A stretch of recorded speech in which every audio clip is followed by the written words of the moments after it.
जय हिंद दोस्तों। Hello friend, web गुरु के एंगुलर सीरीज़ में आपका फिर से स्वागत है। आशा करता हूँ कि आप कुशल मंगल होंगे। वेब गुरु के इस सीरीज़ में मैं एंगुलर से रिलेटेड टॉपिक जो है आपको बताते रहता हूँ। और आज के इस वीडियो में हम जानेंगे कि डेटा फ्लो, जो डेटा कम्युनिकेशन होता है हमारे एंगुलर में, जो कि हमारे डिफरेंट डिफरेंट कंपोनेंट्स में कैसे होते हैं डेटा फ्लो, उनके बारे में आप जानोगे इस वीडियो में। तो चलिए शुरू करते हैं। इस वीडियो को स्टार्ट करने के पहले मैं आपको बताना चाहूँगा कि आप अगर कंपोनेंट के बारे में अगर जानना चाहते हो तो मेरे पिछले वाले वीडियो में आप जाकर आप उसे देख सकते हो और उसके बारे में जानकारी ले सकते हो कि कंपोनेंट कैसे क्रिएट करते हैं। मैंने वहाँ पे हेडर कंपोनेंट, फुटर कंपोनेंट और एक यूज़र कंपोनेंट बना के दिखाया हुआ था। ठीक है, तो आप उस वीडियो को देखकर बहुत ईजी तरीके से समझ जाओगे कि एंगुलर में जो कंपोनेंट कैसे क्रिएट करते हैं। ये बड़ी अच्छी बात कही आप। तो एंगुलर में कंपोनेंट बहुत ही इंपॉर्टेंट है क्योंकि ये हर एक टॉपिक के साथ आएगा। ठीक है, यूज़ होता है। और जो कि अगर एंगुलर के डिफरेंट डिफरेंट टॉपिक को, अगर बेसिक टॉपिक को अगर आप जानना चाहते हो तो वो मैंने अपने पिछले वाले वीडियो में क्रिएट करके रखा हुआ है, वो आप जाकर वहाँ पे देख सकते हो और आप उसे लाइक भी कर सकते हो। ठीक है, ओके। तो इस टॉपिक को स्टार्ट करने से पहले मैं आपसे रिक्वेस्ट करूँगा कि अगर आपको मेरे ये वीडियो पसंद आ रही है तो प्लीज़ लाइक बटन पे क्लिक करके मुझे अप्रिशिएट कर सकते हैं। और आप मेरे चैनल को सब्सक्राइब भी कर सकते हैं, जिससे कि अगर कोई मैं नया टॉपिक लेकर आऊँ तो आपको उसका नोटिफिकेशन तुरंत मिल जाए और उस टॉपिक को आप पढ़ सको। और अगर तुम लोग नए हो तो सब्सक्राइब करो, वो जो लाल वाला बटन है उस पर फूट फेंक के मारो या फिर मोमबत्ती, मुझे नहीं पता, बस क्लिक हो जाना चाहिए। ठीक है, बेसिकली जो है मेरा जो मोटिव रहता है कि आपको बहुत ही ईजिली तरीके से, बहुत ही इफ़ेक्टिव वे में, जो कि एग्जांपल के थ्रू मैं बताता हूँ। ठीक है, तो आपको ईजिली तरीके से वो टॉपिक समझ में आ जाए। और अगर कोई टॉपिक समझ नहीं आ रही है तो आप मुझे कमेंट कर सकते हो, मैं आपको कमेंट का रिप्लाई वहाँ पे तुरंत ही देने की कोशिश करूँगा, क्योंकि मेरा मोटिव यही रहता है कि आपको बेसिकली क्या हो कि आपको टॉपिक समझ में आए। ठीक है, जब आपको टॉपिक समझ में आएगा तो आप उसको यूज भी कर सकते हो बहुत ही ईजिली तरीके से अपने एप्लीकेशन में। ये पूरा का पूरा जो है एंगुलर का जो मैं टॉपिक बना रहा हूँ, ये पूरे यूआई डेवलपर के बेस पर है। ठीक है, यूआई डेवलपर के बेस पे इसलिए मैं बोल रहा हूँ क्योंकि अगर आप बैकएंड डेवलपर हो या किसी अलग डोमेन में हो तो आपको फर्स्ट ऑफ ऑल आपको जावास्क्रिप्ट की नॉलेज होनी चाहिए, आपको सीएसएस एचटीएमएल की नॉलेज होनी चाहिए। अगर आपको उसकी बेसिक नॉलेज चाहिए होगी तो मैंने उसका भी अलग से वीडियो बना कर रखा हुआ है, आप वहाँ पे जा सकते हो। ठीक है, मेरे चैनल पे, और वहाँ पर आप एचटीएमएल और सीएसएस और जावास्क्रिप्ट के बेसिक टॉपिक जो है, जितने जितने सारे इंपॉर्टेंट टॉपिक हैं उनका मैंने वीडियो अलग से क्रिएट करके रखा हुआ है, बना के रखा हुआ है। वो आप जाकर वहाँ पे देखकर बहुत ईजी तरीके से समझ जाओगे कि ये जावास्क्रिप्ट में ऐसा ऐसा काम होता है। ठीक है, और कुछ नहीं है जावास्क्रिप्ट में। ठीक है, तो अगर आपको नॉलेज चाहिए तो वो मैं मेरे पिछले वीडियो में आप जाकर देख सकते हो, मेरे चैनल में मैंने क्रिएट करके रखा हुआ है, बहुत ही ईजी तरीके से आप समझ जाओगे। तो आते हैं हमारे इस टॉपिक पे, डेटा कम्युनिकेशन कैसे होता है एंगुलर में। एंगुलर में first of all data communication के लिए आपको जानना पड़ेगा कि हमारा कंपोनेंट कैसे हम अटैच करते हैं अपने, जैसे कैसे हम कंपोनेंट को ऐड करते हैं अपने एक लेआउट में।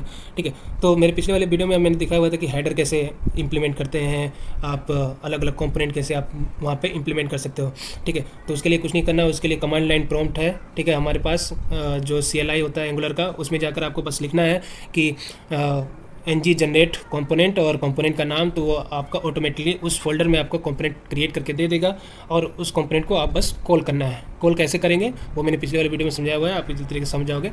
ठीक है, तो आते हैं यहाँ पर, आप मेरा कर्सर देख सकते हो कि कर्सर में क्या मैंने दिखा रहा हूँ। यहाँ पर मैंने हेडर क्रिएट किया हुआ है। समझ लो कि ये मेरा एक वेब पेज है। ठीक है, एप्लीकेशन का व्यू है। एप्लीकेशन के व्यू में मैंने हेडर ऊपर में है, ये एक सब हेडर है। ठीक है, टॉप हेडर। और उसके बाद जो है मेरे पास जो है ये डैशबोर्ड है, पूरा का पूरा जो पर्पल कलर का है, ये पूरा डैशबोर्ड है।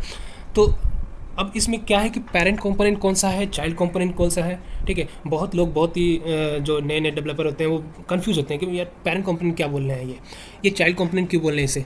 क्योंकि जब आप ऐप कंपोनेंट में देखोगे, यहाँ पे app component dot T S जो होता है .html फाइल में आपने हेडर वहाँ पे कॉल किया होगा।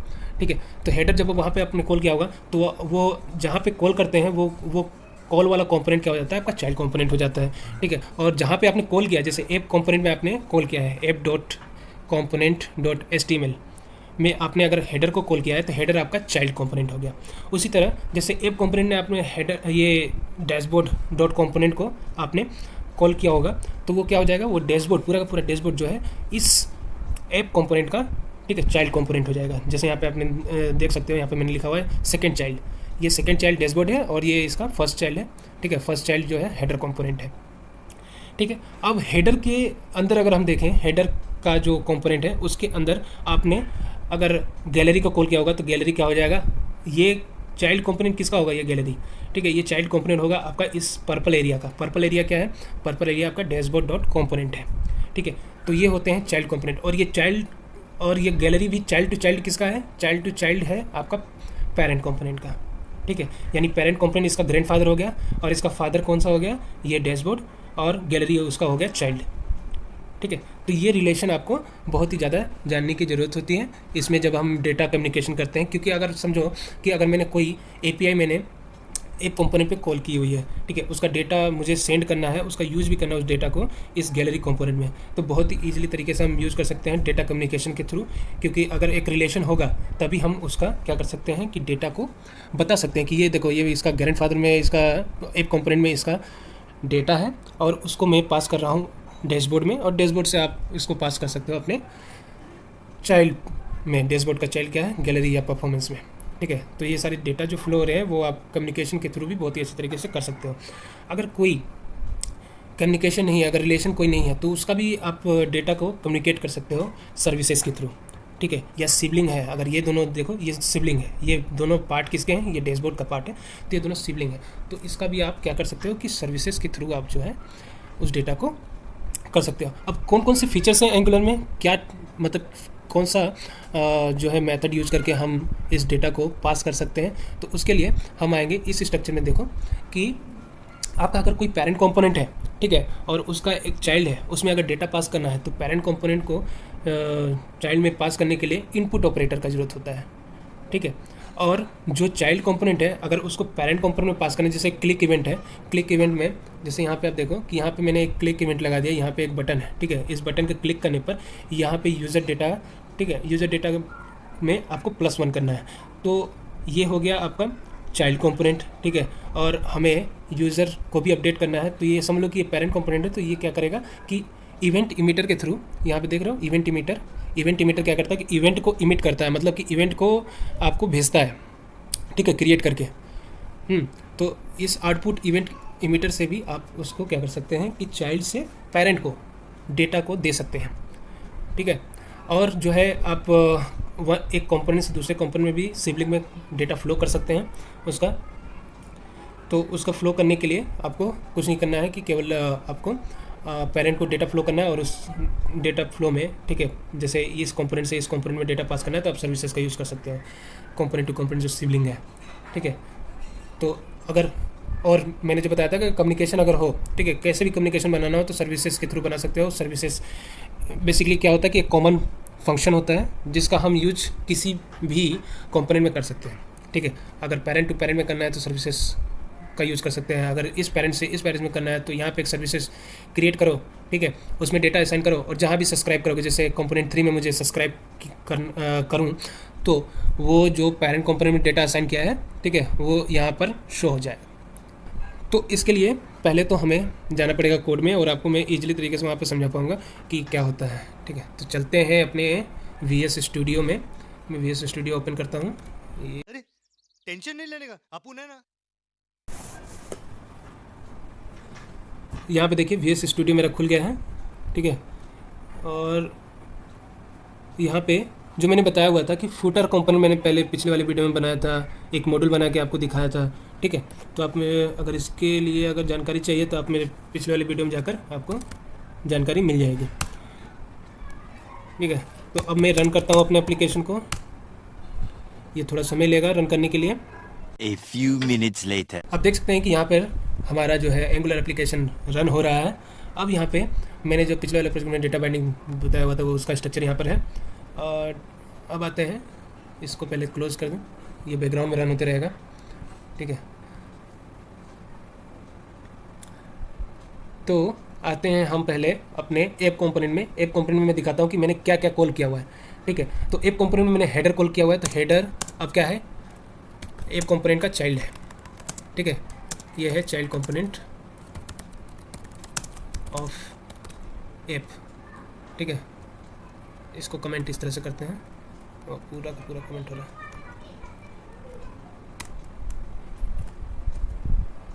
और देखिए यहाँ पे मैंने लॉगिन को भी कॉल किया तो लॉगिन क्या हो गया, सेम जैसे ऐप कंपोनेंट का ये चाइल्ड हो गया, ठीक है। और फुटर भी ऐप कंपोनेंट का जो है चाइल्ड हो गया। और लॉगिन में अगर मैं किसी चीज़ को कॉल करता हूँ तो लॉगिन पैरेंट हो जाएगा, और वो कंपोनेंट जो मैं लॉगिन में कॉल करूँगा तो वो हो जाएगा लॉगिन का चाइल्ड, ठीक है। अगर यहाँ पे मैं कोई कंपोनेंट कॉल करूँगा, ठीक है, यहाँ पे हटाओ ये सब, और मैं यहाँ पे लिखता हूँ लॉगिन कंपोनेंट, ठीक है।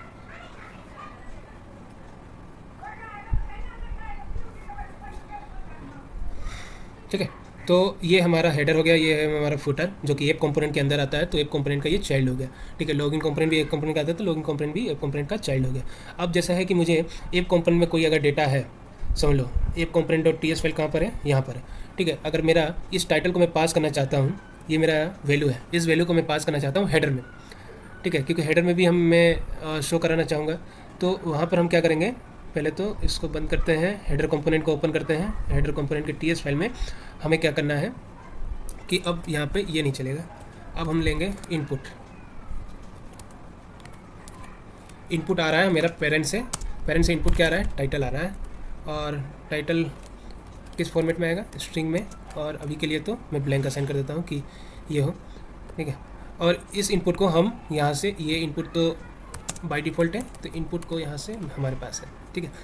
तो और इस टाइटल का यूज़ कहाँ करेंगे, इस टाइटल का हम हेडर पे यूज़ करेंगे, हेडर का जो टाइटल है, ठीक है, यहाँ पे यूज़ कर ही रहे हैं। अब देखो कि यहाँ पर जो है टाइटल आ नहीं रहा है, क्यों नहीं आ रहा है, क्योंकि हमने पेरेंट से इसको पास नहीं किया है, केवल अभी जो है वेरिएबल को असाइन किया हुआ है। अब टीएस फाइल गए हम टीएस फाइल में, और इसको कैसे पास करेंगे, अब इस पेरेंट, ये मेरा तो पेरेंट कंपोनेंट है, ठीक है, ऐप कंपोनेंट। अब इसको चाइल्ड में कैसे पास करेंगे, तो चाइल्ड में पास करने का एक ये होता है, ठीक है, ये है मेरा टाइटल, ऐसे करके हम पास कर सकते हैं, ठीक है। तो देखोगे अब मैंने टाइटल को पास कर दिया टाइटल के नाम से, ठीक है, तो इसको चाइल्ड टाइटल भी कर सकते हैं ऐसे, ठीक है, जो आपसे समझ में आ जाए। और यहाँ पर हम सेम नेम देंगे जो वहाँ पे मैंने ब्रैकेट में लिखा हुआ था, ठीक है, चाइल्ड टाइटल। और ये चाइल्ड टाइटल का यूज हम एज ए वेरिएबल अपने कंपोनेंट में करेंगे जो चाइल्ड कंपोनेंट है। अब इन सभी को मैं सेव करता हूँ और दिखाता हूँ आपको ये कैसे काम कर रहा है।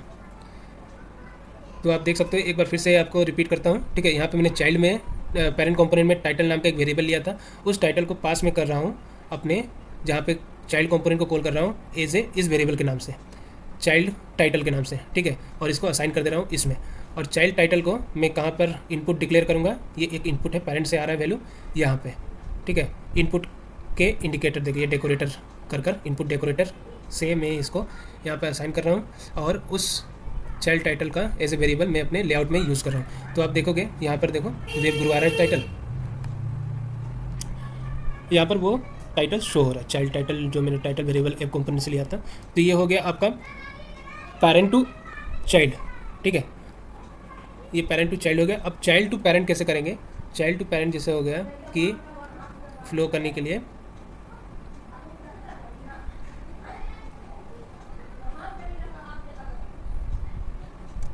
समझ लो मेरे एक क्लिक फंक्शनैलिटी है, ठीक है, यहाँ पे क्लिक पे मैंने ऐड किया, ठीक है,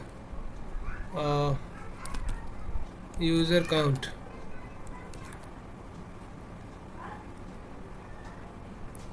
यूज़र काउंट जो है इस फंक्शन को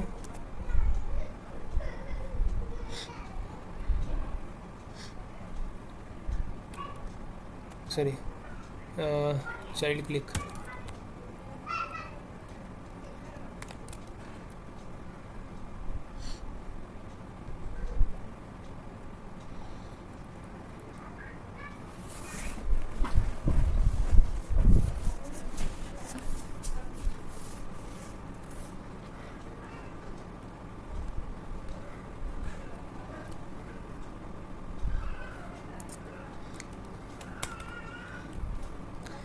तो आप जानेंगे कि आउटपुट कैसे करेंगे। आउटपुट में करना चाह रहा हूँ,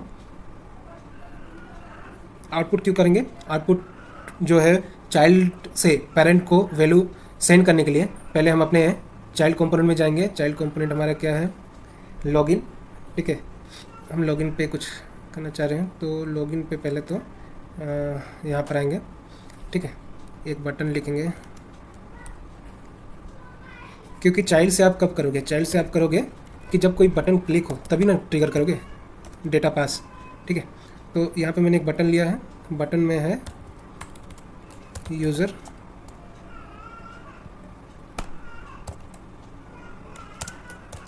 काउंट। ठीक है, और उसके क्लिक पर हम जो है काउंट इंक्रीज नाम से एक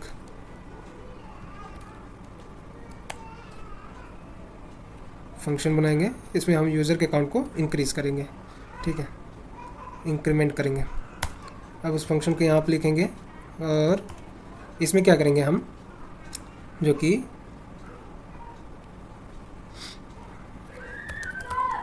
काउंट इज इक्वल टू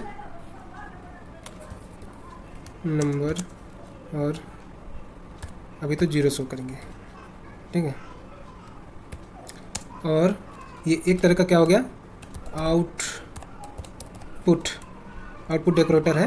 ठीक है, तो आउटपुट डेकोरेटर में क्या है कि हम जो है दिस डॉट काउंट को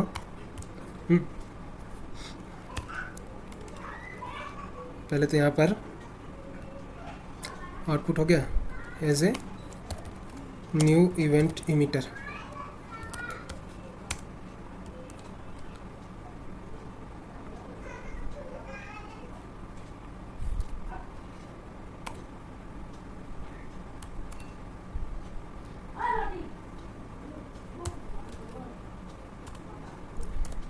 इमिट क्या करेंगे, कौन सा वैल्यू करेंगे, अभी तो 0 करेंगे। ठीक है, पहले में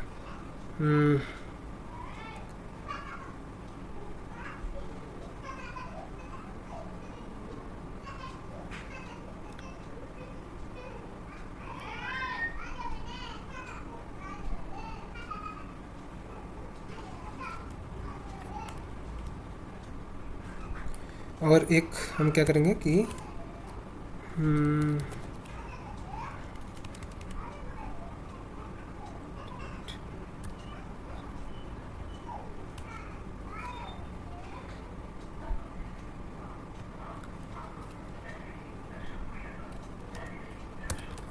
यूज़र नंबर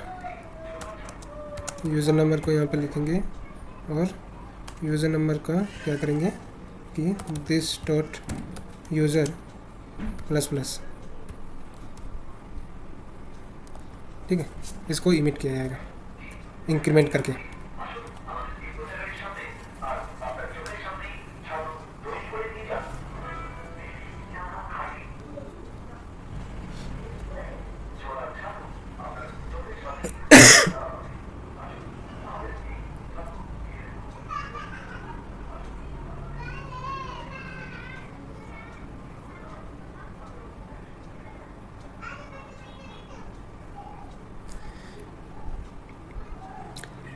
तो अभी हमने क्या किया, यूज़र नाम से एक न्यूमेरिक वैल्यू लिया है, उसमें यूज़र का भी जो है 0 है। जब भी हम इंक्रीमेंट करेंगे, यूज़र के बटन पर क्लिक करेंगे तो ये फंक्शन ट्रिगर होगा और इसमें ये वैल्यू को इमिट करेंगे, उसका incremental value.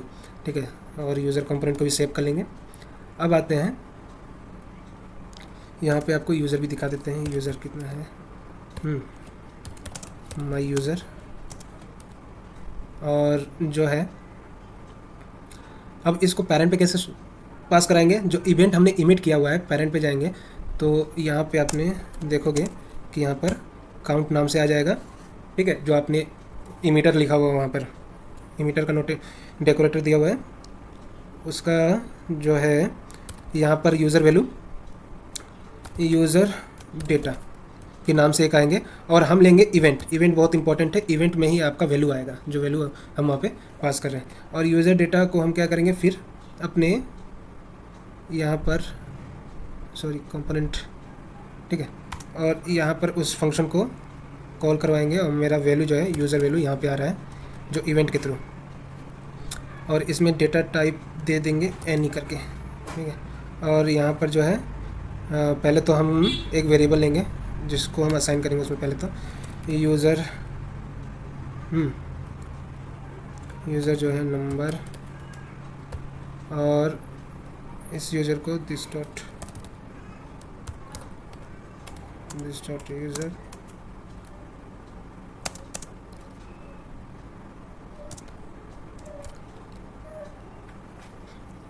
This dot user, और ये जो मेरा यूज़र आ रहा है, ठीक है, और ये मेरा देखो पेरेंट में कैसे आ रहा है डेटा, उसको यहाँ से जानेंगे। पेरेंट में मेरा डेटा यहाँ से आ रहा है, देखो वो यूज़र का डेटा यहाँ पे आ रहा है।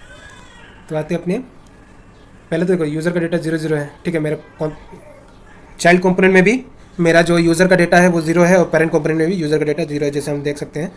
तो आप यहाँ पे देख सकते हैं कि पेरेंट कंपोनेंट में मैंने अपने उसी डेटा को यूज़ किया हुआ है जो डेटा मैं यहाँ से इमिट कर रहा हूँ, ठीक है। तो इमिट क्या कर रहा हूँ मैं, इंक्रीमेंट यहाँ पे इमिट कर रहा हूँ कि कैसे डेटा फ्लो होगा, किसी इवेंट के थ्रू फ्लो होगा। तो यहाँ पे मैंने बटन लिया हुआ है, बटन पे क्लिक करेंगे, देखो डेटा पेरेंट पे भी जा रहा है, ठीक है। यहाँ पे क्लिक करने पे फिर से क्लिक कर रहा हूँ, ठीक है। तो देख सकते हो आप कि डेटा पास हो रहा है हमारे चाइल्ड कंपोनेंट से पेरेंट कंपोनेंट में, ठीक है। यहाँ से वैल्यू को इमिट कर रहा हूँ, वहाँ पे वैल्यू मेरा पेरेंट पे गेट हो रहा है। तो ये हो गया आपका parent to child, sorry child to parent, ठीक है। अब इसमें भी है हमारे पास व्यू चाइल्ड करके, ठीक है। व्यू चाइल्ड से भी हम अपने चाइल्ड को, चाइल्ड में जो फंक्शन है या प्रॉपर्टी है, ठीक है, प्रॉपर्टी और मेथड को भी हम कंज्यूम कर सकते हैं अपने पेरेंट कंपोनेंट में। जैसे मेरा ये है, देखो चाइल्ड कंपोनेंट है ना, ठीक है। तो चाइल्ड कंपोनेंट में मैं क्या करूँगा कि इम्पोर्टेंट, आई थिंक यहाँ पे कोर में ही है व्यू चाइल्ड, ठीक है। और यहाँ पर @व्यू चाइल्ड जो है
तो जब आप व्यू चाइल्ड करोगे तो व्यू चाइल्ड से भी आप अपने कंपोनेंट, जो अपना चाइल्ड कंपोनेंट है, ठीक है, उसको भी गेट कर सकते हो, उसके प्रॉपर्टी और मेथड को। जैसे मैं हमारे व्यू चाइल्ड में जो है मैंने जितनी सारी वेरिएबल लिए हुए हैं, जितने सारे फंक्शन, जैसे आप यहाँ पे देख सकते हो ये फंक्शन है माई फंक्शन इंक्रीज, और ये सारी चीज़ें तो आप गेट्स कर सकते हो। मैं यहाँ पे दिखा रहा हूँ आपको ARR का जो है वैल्यू, ठीक है, कंसोल करके मैं दिखाऊंगा इसमें। क्लिक पे ही दिखाएंगे, ठीक है, क्लिक पे ही दिखाते हैं। कंसोल डॉट लॉग करके ऐसे, ठीक है। तो मैंने लॉग किया हुआ कंसोल लॉग, तो कंसोल में दिखाता हूँ, ये हमारा कंसोल है। जैसे मैं क्लिक करूँगा, देखो मेरा एरे जो है, जो मेरा चाइल्ड कंपोनेंट का एरे है वो यहाँ पे आ रहा है। तो व्यू कंपोनेंट इसलिए यूज़ करते हैं जब आपको चाइल्ड कंपोनेंट में जो है कुछ प्रॉपर्टीज़ चाहिए, कुछ वैल्यूज चाहिए, ठीक है, उनको अगर व्यू करना हो, इसका नाम ही है व्यू चाइल्ड, मतलब कि व्यू करना हो, उसको प्रॉपर्टी को लेना हो। और ये हुआ हमारा parent to child, child to parent data कैसे फ्लो करेंगे। अब आते हैं कि हम सर्विसेज के थ्रू कैसे करेंगे। सर्विसेज के थ्रू के लिए मैं आपको बनाऊंगा एक, पहले तो सर्विस फाइल, जो सर्विस फाइल बनाने के लिए हम service.ts का यूज़ करेंगे, ठीक है, PS फाइल का। उसमें हम अपना कॉमन जो है लॉजिक लिखेंगे, या वो लॉजिक हो सकता है आपका API कॉल हो सकता है, या कोई लॉजिक हो सकता है आपका कोड, ठीक है।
तो आते हैं सर्विसेज बनाने के लिए। सर्विसेज के लिए मैं पहले तो ऐप फोल्डर में जाऊंगा, देखूंगा कोई सर्विस फाइल है कि नहीं है। तो यहाँ पे आप देख सकते हो प्लस बटन, यहाँ पे app.service.ts, ठीक है, इस नाम से फोल्डर बनाएंगे।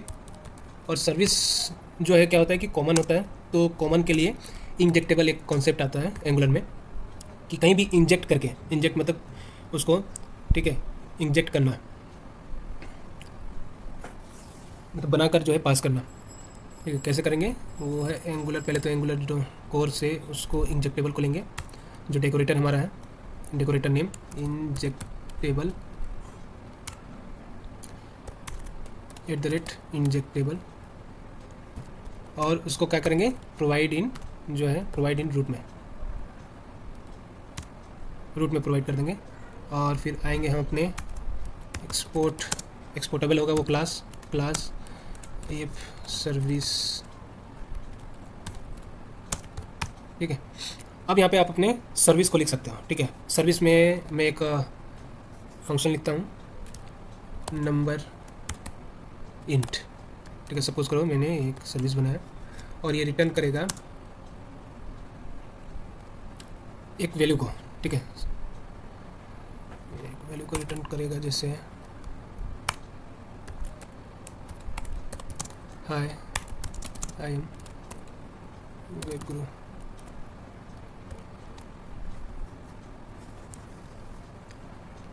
ठीक है। तो इसे आप क्या कर सकते हो कि अब इस सर्विस फाइल को आप कहीं भी कॉल कर सकते हो, और ये फंक्शन जब आप वहाँ पे करोगे तो आपको वहाँ पर ये वैल्यू रिटर्न करेगा।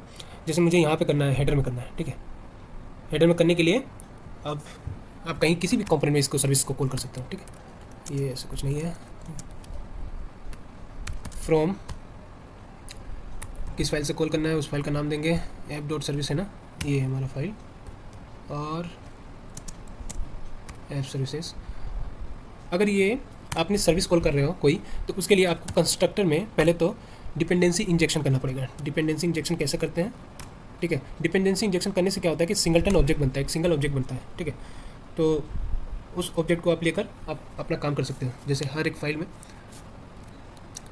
सिंगल ऑब्जेक्ट बनता है जिसे सिंगलटन कहते हैं, प्राइवेट, यहाँ पे मैं देता हूँ ऐप सर्विस, और उसका टाइप क्या होगा, ऐप सर्विस टाइप होगा।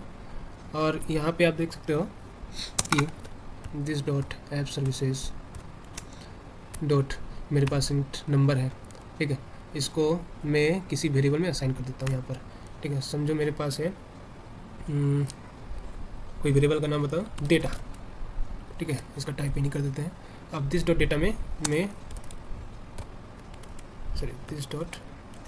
मैं इस सर्विस को असाइन कर दूंगा, ठीक है। जो मेरा सर्विस मैंने वहाँ पे लिखा हुआ था प्रॉपर्टी में, सॉरी मेथड में, अब वो यहाँ पर शो होगा। कैसे शो होगा, हेडर के अंदर, हेडर में मेरा चाइल्ड ये है, और इसके बाद हम देंगे डेटा, ठीक है। तो देख सकते हो मैंने एक सर्विस बनाया, सर्विस बनाकर उसे यहाँ पर कॉल किया, वो यहाँ पे कॉल हो गया। अब उस सर्विस को मैं अपने फुटर में भी कॉल कर सकता हूँ, ठीक है। कम्युनिकेशन देखो, ये कोई डिपेंडेंट नहीं है, पेरेंट टू चाइल्ड कोई डिपेंडेंसी नहीं है इसकी। मैं सेम चीज़ जो है फुटर में भी कर सकता हूँ, ठीक है। यहाँ पर भी मैं क्या करूँगा, अगर इस वैल्यू को मुझे नीड है, शो करना है, तो मैं उस वैल्यू को यहाँ पर उस सर्विस को फिर से कॉल करूँगा। यहाँ पर जहाँ पर भी आपको नीड होगी वहाँ पर उस सर्विस को आप कॉल करके कर सकते हो। सेम तरीके से डिपेंडेंसी इंजेक्शन करके, यहाँ पे डिपेंडेंसी इंजेक्शन इस तरीके से होता है। डॉट सर्विसेज, ठीक है, और फिर this dot app services dot int, ठीक है। इसको हम प्रॉपर वे में करेंगे, एक वैल्यू ले लेंगे फिर से डेटा के नाम से, एनी